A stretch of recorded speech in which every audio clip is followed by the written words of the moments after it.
name is Osaro Obazee. I was born into the family of David Obazee, Barrister David Obazee, and Felicia Yesogi Obazee, a retired matron from a specialist hospital, one of the very foremost nurse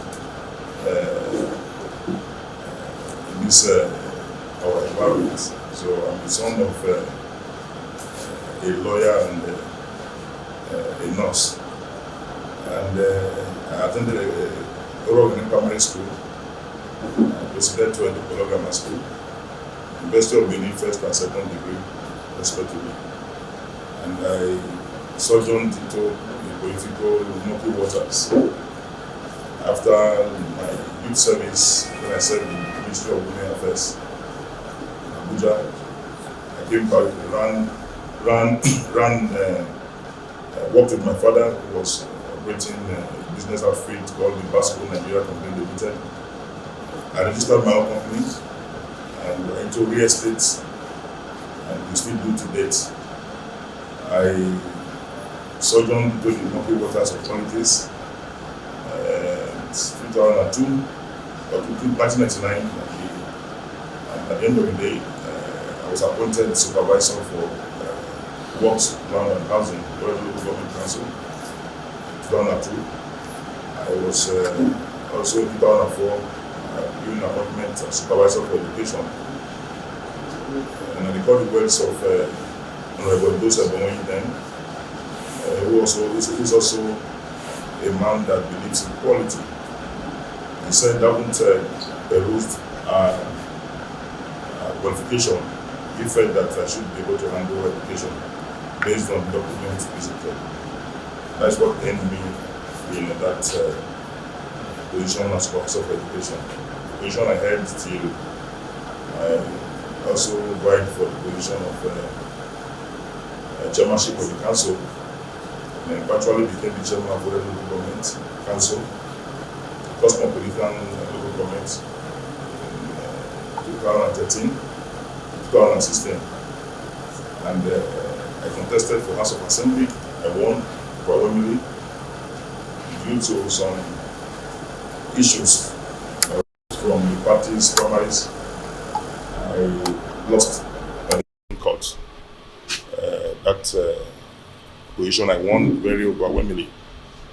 And today I am contesting for the position of the House of Representatives of Oredo Federal Constituency in the forthcoming elections in 2023, February 25th precisely. And one of the things that led to this media parley for us to be able to interact properly, and for you to also go out there and circulate my desires for the constituency. Candidate of the APC representing running for the Oredo House of Representatives ticket is a well-known face. Some of us prefer to call him the street governor because he's a grassroots politician. I know him very well. Proceeding from that basis, it's expected you know Oredo very well because of his peculiar nature. Before now, we've seen a lot of representing the Razak and others are representing this zone at the National Assembly. I want you to tell us here those things you think you want to do differently in terms of impactful representative, because this is the sixth song now. Many have gone and they've repeatedly disappointed the people, especially the youth. And of course, your party, you know the feeling right now. Please tell us what you intend to do differently that will sell your ticket. Because I know, if not for that, your ticket will have been the one, but with the prevailing situation, just tell us some of those things. The responsibility of a legislator is to ensure that laws are made to protect the citizen. First responsibility, and and that follows it is the oversight functions. And the oversight functions, of course, to ensure that the appropriated jobs and all that are properly done. That is the end of the story. But however, I have never campaigned that I will build schools. I will build, because I must be sincere with my people, because today my people are very exposed politically and they take you for your words. I've never said I will build schools, I will do this, I will do that. Rather, my manifesto that I'll be giving to you, you will find there that I said I will put proper laws in place that will affect the lives of the people in a positive direction. So I want to assure you that, not necessarily condemning those that have been there, I want to ensure I'm a voice, naturally an activist who conscripted himself to doing politics. I can assure you that I will be a voice that will agitate and fight back home for the benefits of our people. I have also outlined one or two areas where I intend to, in my manifesto, where I intend to be very proactive. Firstly, the issue of security.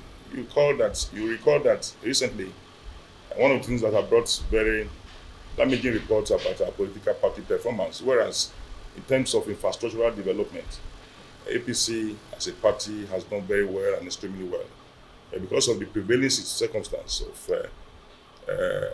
insecurity and all that, a lot of people have not are now having mixed feelings, which of course we have tried to also, deal with.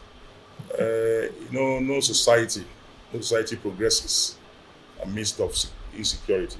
The first, or rather, the primary assignment, the fundamental objectives of government is to ensure that the lives of the citizens are protected. So any government that fails in that would have been referred to as a colossal, failure. So I will sponsor bills and seek the support of my colleagues in the House to ensure that such bills are passed. We'll be complaining of lack of job provisions and all that.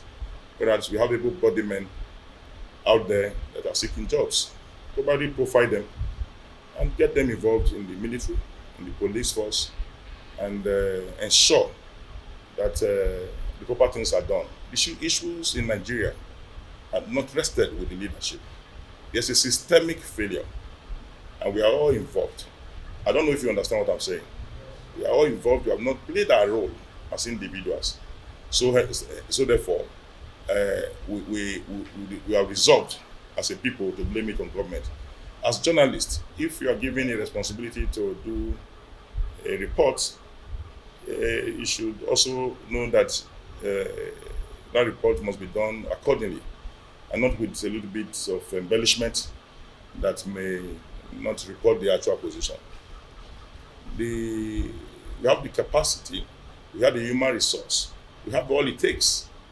As Nigerians, the only thing left for us is patriotism.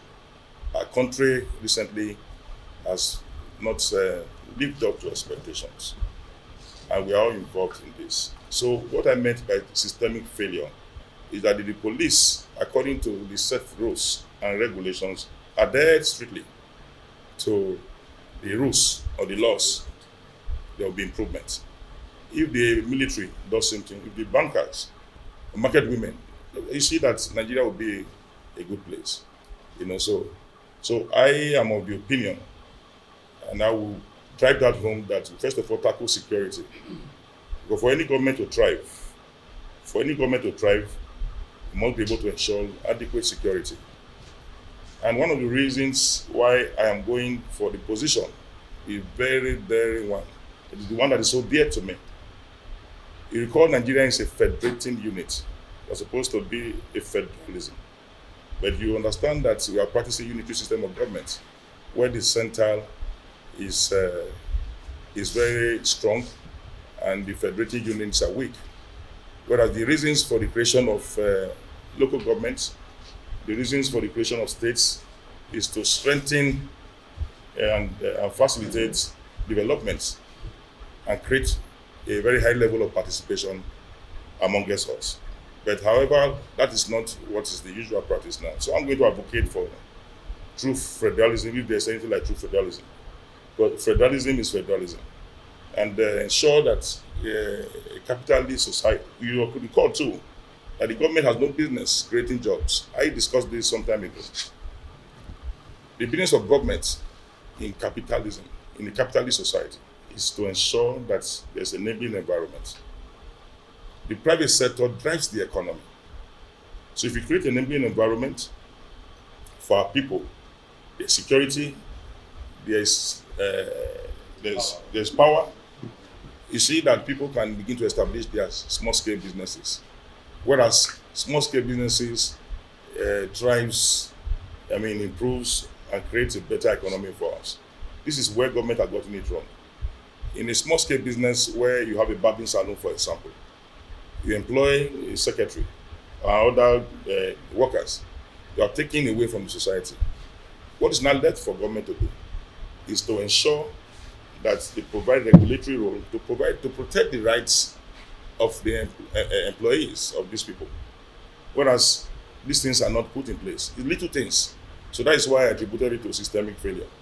I can assure you that I am going to do my best to ensure that the proper thing is done, even when I'm going to probably be the only man or the only tree in the forest, but I will ensure that that is said and done. It is difficult for a legislator in this part of the world, considering the recent perception of people of what they expect from politicians. Considering it, what they expect from politicians is handouts and all whatnot. Like I told somebody in the market we visited recently, an old woman said, give me money, give me money. I said, everybody voting for me, it's not possible for me to give them money. Let's give us the opportunity to serve so that we'll be able to, put things in proper perspectives. And these are the issues. So I assure you that we'll do our best to. I'm sincerely committed. I am sincerely committed to ensuring that the laws are put in place and to the extent that it is implemented. So these are the issues that we intend to raise there. The foreign clubs don't deal with individuals, they deal with agents. One, do you have any agents or any agency that this is sports that you have identified that you have to work with if by God's grace you get to this position? That's number one. Sporting agency or agents.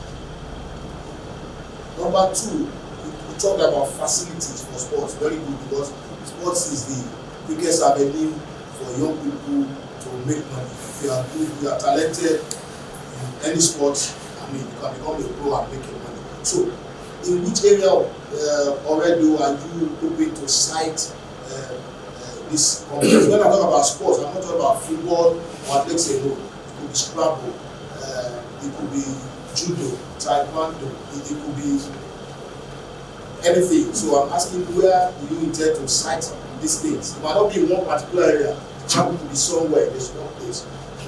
You have other ones in other places. Again, we talk about talent discovery. Very good. Talent discovery. Those are the oil that you use in propelling sports. So I'm asking, do you have any intention of organizing any talent on program as soon as you get to office? Before I wrote that, even one of them is in our midst here, who's an expert in such search for agencies and all that. I discussed with him very extensively how we intend to achieve it.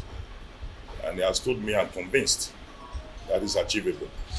Yes, we have friends that are agents, sports agents, and for the entertainment industry, we also can use to create jobs. The bottom line of that paragraph or of that aspect I raised is for us to be able to create jobs.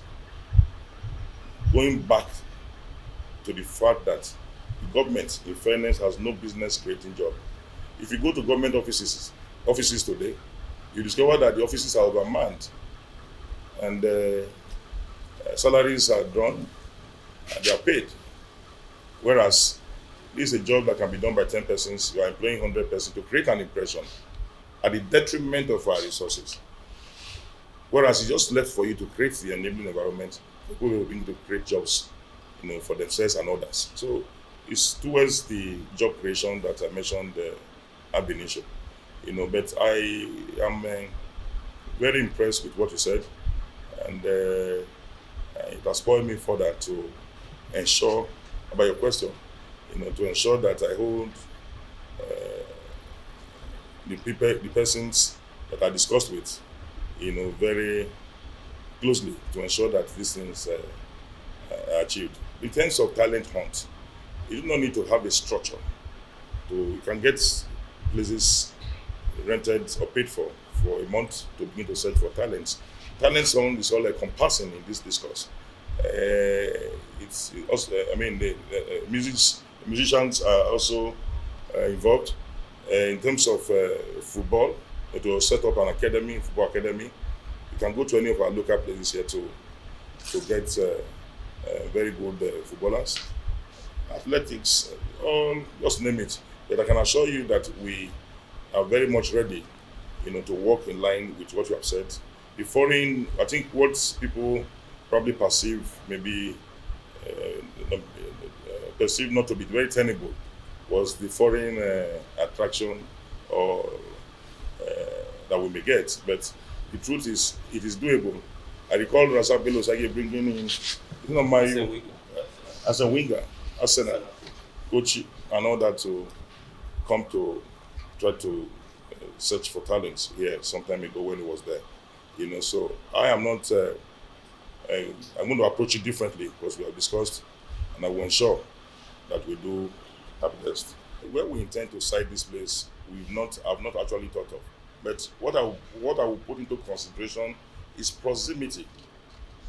Proximity is very essential. By the time you go site such things in a very distant place from where people that might be interested, so we try to look for, they may not be able to have access. We need to look for a more centralized, place to site, these places so that it can be easily accessed. We will do our best to ensure that everything that was written as a contract, at least we are able to touch it. I was very mind in putting that thing down because these are things even when I meet a different approach in National Assembly, these are things that I can on my own do. Most of the things there, just to reflect this manifesto. I can assure you that, like the issue of health centers and all that, if governments are not coming up with, the bureaucracy is so tight. I've been government, and that is why I try to be mind. But we are going to do more than exactly what you say, what you are saying there, God's willing. And if, by the grace of God, if there's support from, the system, it boils down to the system. But everything there we'll try to do because it's not a contract. I haven't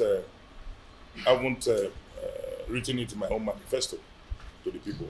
So I assure you that we'll do our best to ensure that these things are put in place.